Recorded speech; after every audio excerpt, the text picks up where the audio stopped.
Our first guest, recently inducted into the Stoughton High School Hall of Fame. Here he is, Richard Bowen.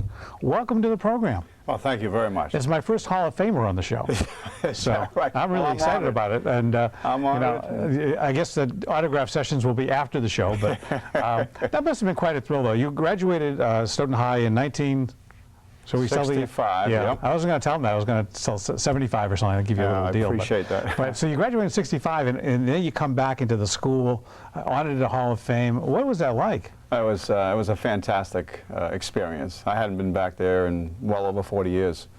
And to walk the hallways and see some of the classrooms that I studied in so many years ago, it was surreal. And I was just delighted to be there, and seeing the students and all of that, it was fantastic. Yeah, now you had 3 inductees with you. Yes. 2 of them were there. Did you get to interact a bit with them and talk to them? Absolutely. I was honored to be on the stage with those 2 gentlemen.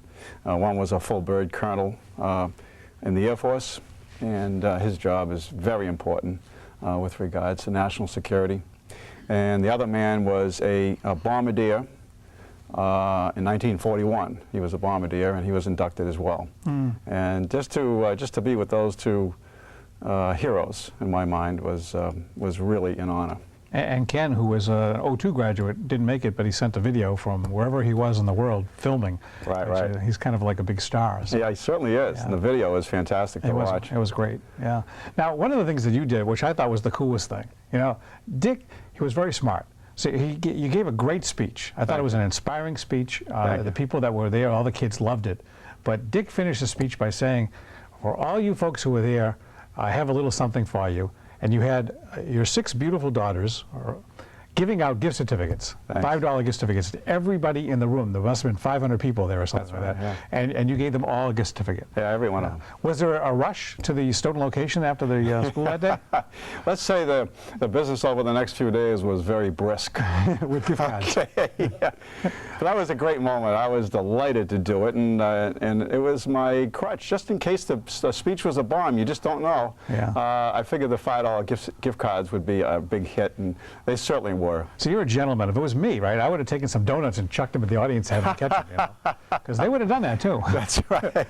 I'm not sure they would have liked that mess there. The students were great, though. They really were, and all the teachers got a gift card as well that were in the audience, and it was just a fantastic time. And before I go any further, I just want to compliment the Stoughton School Department and the Historical Society for doing this, because to bring back senior graduates after graduating for so many years and listen to their lives, I'll tell you, these kids really get into it. You could hear a pin drop in the audience, and it's good stuff.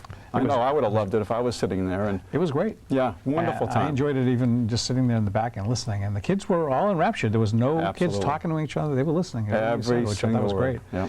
Tell us a little bit about the folks who didn't see the interview that we did on the school channel. How did you start the company? What got you into the donut biz? Oh, boy.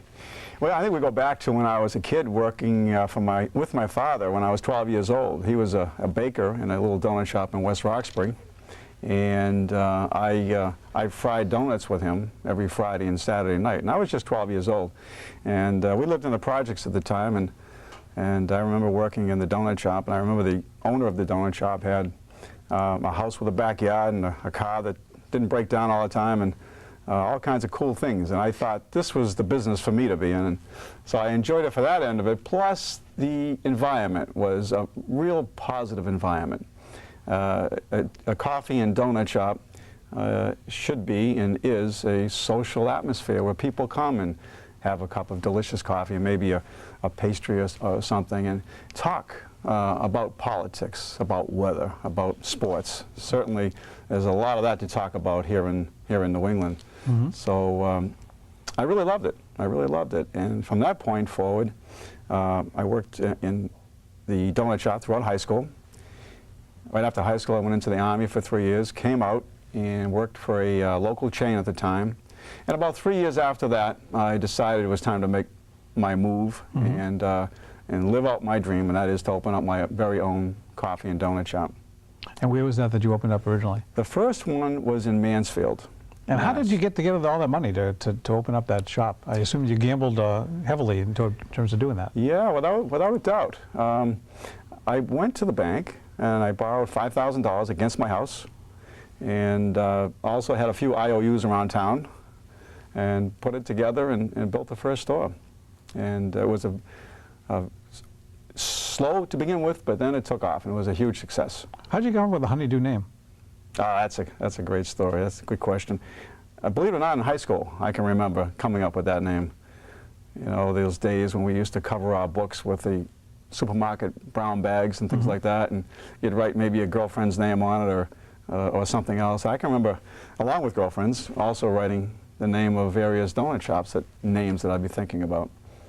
All the time having in my mind just opening up one. I never really dreamed of having a chain, to be honest with you. One step at a time, and the first one was the most important to me. And I can remember the name Honeydew when I probably should have been studying U.S. history. Instead, I'm writing the names of donut shops on the brown bag. That's the point I was getting at, because all the kids watching going, I can just start scribbling on my books, just like Mr. Bowen. You know? You know, you were talking about how it's a coffee shop type of atmosphere and people coming and talking, and unfortunately, some devilish kind of guy started drive-thrus in the area, and people would go and drive through instead of going in. Now, who was that person that came up with the drive-thru? Rumor has it was Honeydew Donuts in Plainville. The Plainville Honeydew, which I think was my 10th unit, was the first fast food, quick service restaurant to have a drive-through window in this part of the country. I actually got the idea from Arizona. I also opened a shop many years ago in Tucson, Arizona, and in that part of the country, that part of the world, drive-throughs were already very, very popular.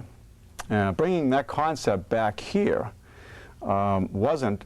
I mean, it was somewhat innovative, but you would think that it would be a no-brainer. But at the time, it wasn't, and we were all wondering if it would work or not. And certainly, it's taken off beyond belief. And drive-throughs are the way to do. See, now it's really tough to even get a drive-through built because towns don't want any more of them and stuff like that. When you first proposed this, was it something that the town embraced, or did they say, well, what are you talking about?